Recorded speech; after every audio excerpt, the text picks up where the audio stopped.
निमित्ताने धर्माचं रक्षण करण्यासाठी अवतार घेतला, पण संतांशिवाय ते कार्य त्याला करता आलं नाही. संत हे धर्माचं रक्षण करण्यासाठी, प्रत्येकाचा धर्म आहे, सजीवाचा धर्म आहे, निर्जीवाचा धर्म आहे, विद्यार्थ्याचा धर्म आहे, शिक्षकांचा धर्म आहे, आईचा धर्म आहे, मुलाचा धर्म आहे, सासू धर्म आहे, सासऱ्याचा धर्म आहे, सुनेचा धर्म आहे, पुढाऱ्यांचा धर्म आहे, कीर्तनकारांचा धर्म आहे, प्रत्येकाचा धर्म आहे. सजीवांना धर्म आहे, निर्जीवांना गुणधर्म आहे. निर्जीव त्यांचे गुणधर्म कधीच सोडत नाही. मातीचा गुणधर्म आहे, लाकडाचा गुणधर्म आहे, कोळशाचा गुणधर्म आहे, पाण्याचा गुणधर्म आहे. निर्जीव आपला गुणधर्म सोडत नाही, पण माणूस धर्म सोडल्याशिवाय राहत नाही. एका स्वधर्माते भला ज्ञानोबराय म्हणतात, स्वधर्म सुखाव परधर्म भयावह असं भगवान परमात्मा गीतेमध्ये सांगतात. धर्माचं कार्य करत असताना आपल्या महाराष्ट्रामध्ये धर्मवीर होऊन गेले छत्रपती संभाजी महाराज. धर्मासाठी त्यांनी स्वतःचा त्या ठिकाणी जीव प्राणार्पण केलं, तेव्हा कुठे आपला धर्म टिकला. संभाजी महाराज औरंगजेबाच्या बापाला सापडले नसते, फक्त आपले फुटले. आणि आपल्याला पहिल्यापासून तो रोग आहे फुटायचा. 40 लोक एका टायमाला फुटू शकता महाराज, काहीही होऊ शकतं एकाच टायमाला रातोरात. तेव्हापासून नाही, तेव्हापासून जाऊ द्या. मला सांगा, हिंदी एक शायर वर्णन करतो, हमें तो अपनों ने लुटा गैरों में कहा गया. आम्हाला आमचे जितके घातक आहेत तेवढे दुसरे नाही. मला सांगा, ज्ञानोबरायांच्या झोळीत दगड टाकणारे कोण होते हो? आपलेच होते. तुकोबरायांचा गाथा बुडवणारे कोण होते? आपलेच होते. शिवाजी महाराजांना त्रास देणारे कोण होते? आपलेच होते. संभाजी महाराजांना तळकोकणात पकडून देणारे कोण होते? आपलेच होते. राम मंदिराला विरोध करणारे कोण होते? आपलेच होते. आणि गावातला सत्ता बंद पाडणारे कोण असतात? बाहेरचे लोक येतात का? नाही नाही, ते पुण्याचं काम आपलेच लोक करतात. बाहेरचे बोलायची गरजच नाही, ते पुण्याचं काम आपल्याच वाटत.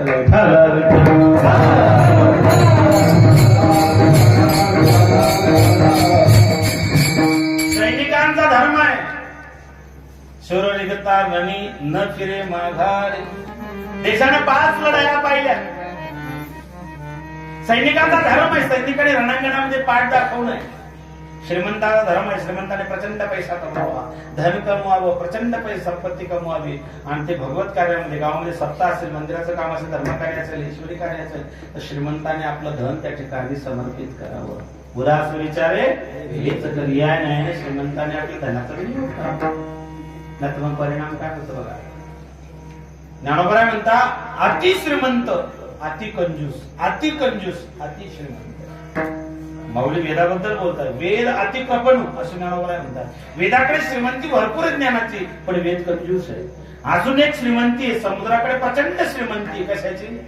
पाण्याची. समुद्राकडे प्रचंड श्रीमंती पाण्याची आहे, पण त्या समुद्रामध्ये जर जहाज भरकटलं तर त्या जहाजातलेच खलासी पाण्या वाचून मरून जातात, पण त्यांना ते समुद्रातलं पाणी पिता येत नाही. का? पाणी नाही का तिथे? भरपूर आहे, प्रचंड. किती गॅलन पाणी समुद्रात? किती नाही सांगतायत. एवढी प्रचंड श्रीमंती पाण्याची आहे, पण जर जहाज भरकटलं तर खलाशांना, त्या नौकानयन करणाऱ्यांना पाणी पिता येत नाही. मग पाणी नाही का तिथे? आहे, पण ते पाणी पिण्याच्या योग्य नाही. का? खारट आहे. प्रचंड संपत्ती श्रीमंती पाण्याची, पण ते पाणी खारटे कोणाच्या उपयोगात पडत नाही. तशी प्रचंड संपत्ती देवाने दिली आहे, पण सत्याने वर्गणी देत नाही. ती समुद्राच्या खारट पाण्यासारखी आहे. जसं समुद्राचं खारट पाणी कुणाच्या उपयोगात पडत नाही, तशी श्रीमंती भरपूर आहे, पण सत्याने वर्गणी नाही, मंदिराला दान धर्म नाही. ती श्रीमंती समुद्राच्या खाऱ्या पाण्यासारखी आहे, ती काहीच कामाची नसते. त्या ज्या पाण्याने कुणाची तहान भागत नाही त्याला पाणी म्हणतात येत नाही.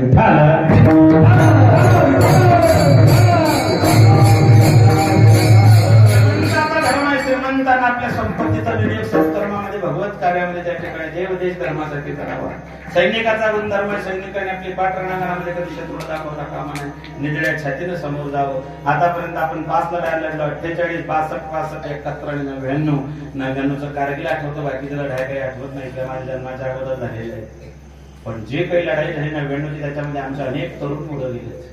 की नचिकेत, कॅप्टन सौरभ कन्या, स्क्वॉड्रन अजय आहुजा, आणि 24 वर्षाचा मुलगा शहीद झाला होता, त्याचं नाव आहे कॅप्टन विक्रम बत्रा. विक्रम बत्रा 24 वर्षाचे होते, घरी सुट्टी मिळाली होती, घरी आली, आईने मुलगी पाहून ठेवली, लग्नाची तयारी झाली, सगळी लग्नाची तयारी झाली आणि वरतून मेसेज आला, पाकिस्तानने घुसखोरी केली, तुमची सुट्टी कॅन्सल झाली, तुम्हाला सीमेवर बोलवण्यात येत आहे. विक्रम बत्राने अंगावरती आपलं युनिफॉर्म चढवला, दरवाजा तुझ्या समोर माया उभी होती. मायाने सांगितलं, विक्रम तुझ्याकडून खूप मोठी अपेक्षा आहे, तुझ्या हातून सुखाची अपेक्षा आहे, तुझं लग्न होईल, तुझी बायको घरातली, तुझी माझी सून घरातली, मला तुझ्याकडून भरपूर त्या ठिकाणी सेवेची अपेक्षा आहे. कॅप्टन विक्रम बत्राने सांगितलं, माय या घराच्या 4 भिंती, या भिंतीतल्या आतले 4 लोक एवढंच माझं कुटुंब नाही, तर या देशातले 130 करोड हिंदुस्थानी माझं कुटुंब आहे, मला जावंच लागतं. या जन्मामध्ये मातृभूमीचं ऋण फेडण्याकरता जातोय, पुढच्या वेळी जन्म घेईल तेव्हा तुझी राहिलेली सेवा पूर्ण करेल. मनी धीर धरी जननी भेटेल 9 महिन्यांनी, मी पुन्हा जन्म घेईन, मी पुन्हा येईन, मी पुन्हा येईन. आले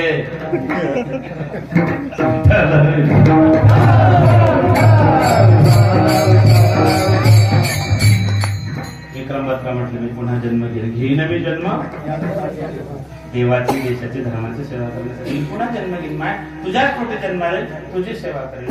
जेव्हा कॅप्टन विक्रम बत्रा निघाले, त्यांच्या मित्रांनी विचारलं, विक्रम मैंने सुना हिंदुस्तान पाकिस्तान की लड़ाई होने वाली, बोले हाँ, तो देख भैया जिंदा लौट कर वापस आना.